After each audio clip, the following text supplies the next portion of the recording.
Well, so we're back. Make sure you get interactive. Always add the hashtag TV3Newday. I have a sweet lady of mine. She is with the Upper Dintra Office of the Ghana National Association of Teachers. We're talking about Lydia Nyaba. You graduated over the weekend from the University of Cape Coast. You had your master's in labor studies, so now you're a strong unionist. Choboy!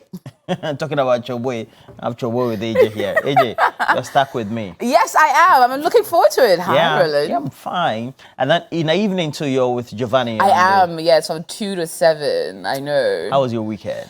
It was interesting. I went to a major fair with the team and what did you say you went to where? A major fair. Okay.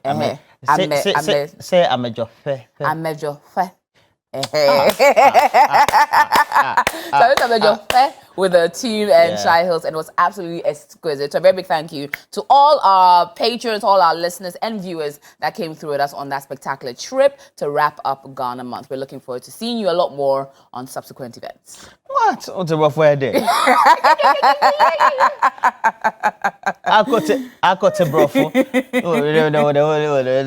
Well, 92.7 is always the dial. Yes, it is. Wherever you are, please make sure that even if you're not in Accra, you can always follow them on social media. Johnny Hughes is there right now, and so you can get all the traction as you want. Yes. But what were some of the interesting highlights? Because we'll be showing some of the videos subsequently today. Yes, I mean, later on in the show. Yes. I think it was climbing Mount Gemi. I put a snake on my neck, which was... Which one? Python? Yes. No, that's the normal one. Yeah. I've done it. I've never touched a snake like in my Udimaya life. went to do it in, that'll be Huida, in Benin. I've never done that and before. it's very cold.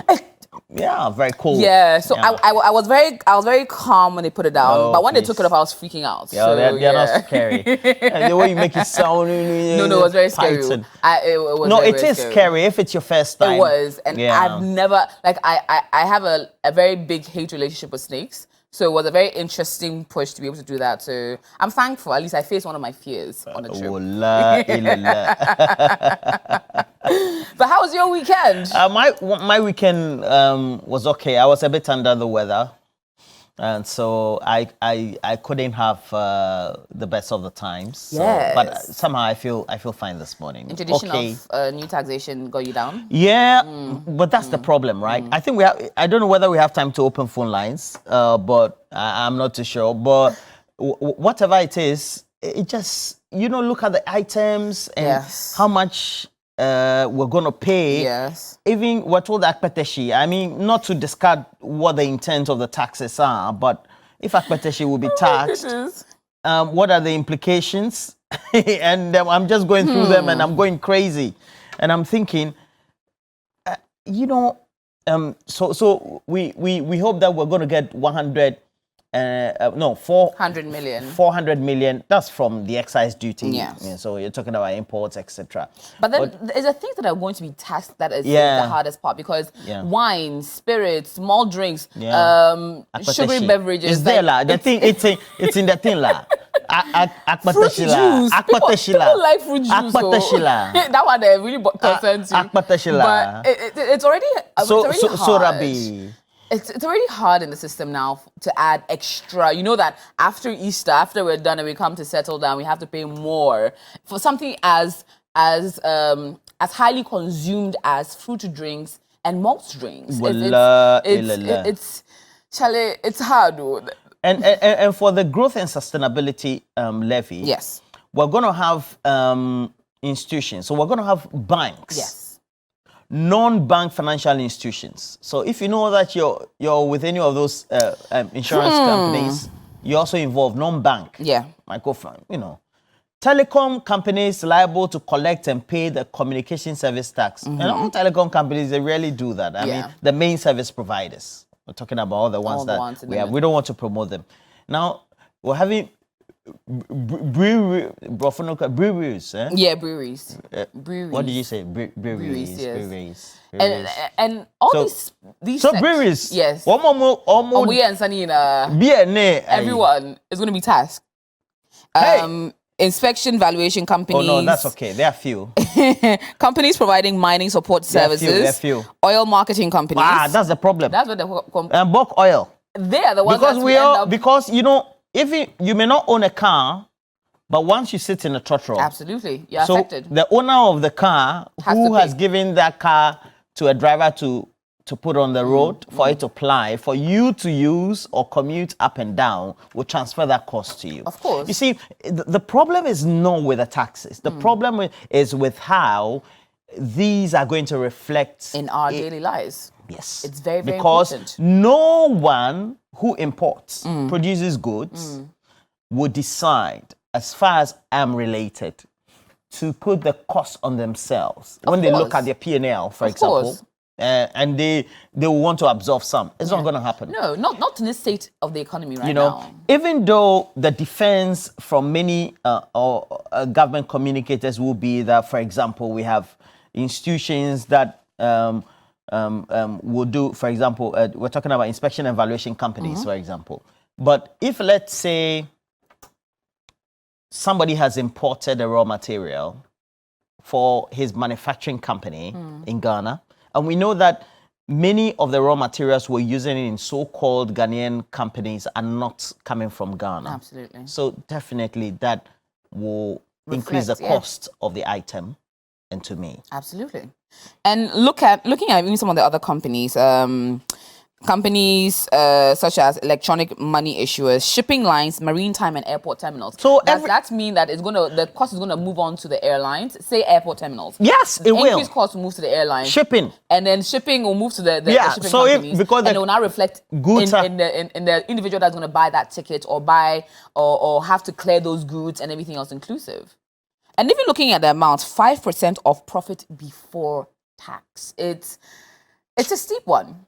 It is. And it doesn't, so you would think that it would end there, but then there's the category B and the category C. And I feel the category C is usually, you see that clause in everyone's contract when they work where, and all other things needed. Because the category C says all other entities not falling within category A and category B are going to pay 2.5% of profit before tax. I would really love to know how that would affect every other company not captured in these two categories. But also, it brings me to the question, earlier on, I believe a few weeks ago, when the domestic debt exchange, or the individual bond holders that were advocating for a change in how the domestic debt was going to be apportioned and then distributed across and affect them, also came out with quite an extensive list of areas in which we can generate more revenue rather than going directly into cutting people's costs. And if we look at that and the amount of expected revenue they actually broke down, you'd realize that we can earn more money taking some of those suggestions. So why are we not doing that?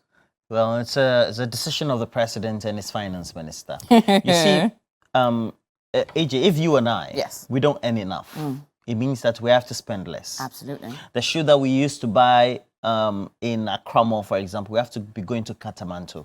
If we can't go to Katamanto, it means we have to buy not the second-hand, the second-hand one. Because before you get to Katamanto, you know when you pass through Tudu, we have the second-hand one. So the one that I bought from Katamanto, that are discarded by me, are then sold on the roadside. So those go for 50 Ghana, 20 Ghana, those ones. So those are the things that we have to do ideally.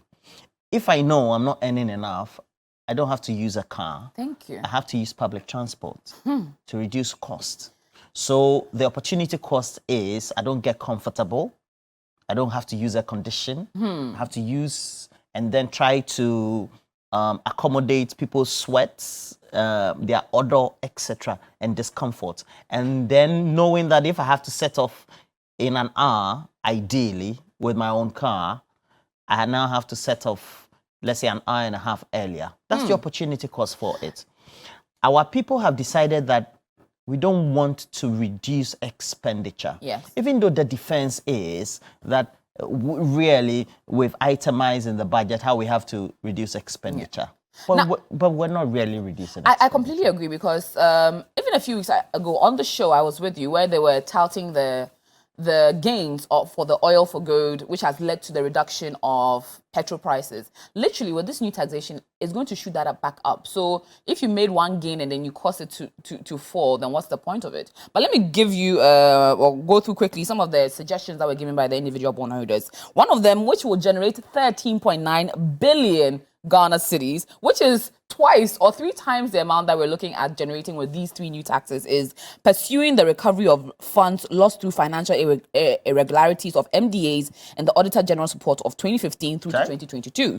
And that alone, if we literally just pursue those that have wasted money, that the Auditor General has found out and listed that this person and that person used monies meant for the state and diverted it for other things, or cannot account for it, that will literally earn us 13.9 billion Ghana cedis. That one alone is enough to get all the money that we expected from these 3 taxations. So really, why? And before they even went to have that agreement with the finance minister, they had said that in excess over 50 billion literally could be earned if we were able to do the right things. Now we have the income tax bill now, the additional one. So if you earn 4,800 in excess, no taxes.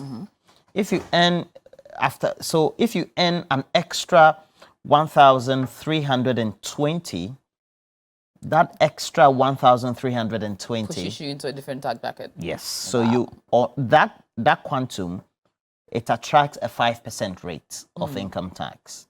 So anybody who earns in excess 6,000 Ghana cedis, you're going to pay 5%. Wow. I mean, literally, that's what it means. Wow.